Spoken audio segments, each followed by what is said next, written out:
Kahit gaano kaganda pakinggan, kung hindi galing sa Panginoon, ay huwag na lamang po. Walang papantay at hihigit pa sa mga sandaling kausap natin ng Diyos.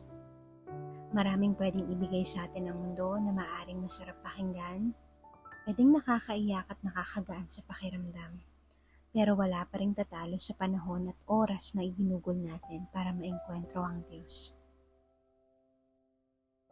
Dear, go back to the secret place. Kailan ka huling nakipag-usap sa Panginoon? Kailan ka huling umiyak sa Kanya? At kailan ka huling umupo at nakinig sa Kanya? Kung mahirap lumapit sa Kanya kapag pangit ang lahat ng nangyayari sa atin, mas mahirap lumapit sa Kanya kapag okay na ang lahat para sa atin. You don't see this by accident. Get up, get your Bible, and get soaked once again in the presence of God. Kailangan natin siya hindi lang sa sakit, pero sa ginhawa din.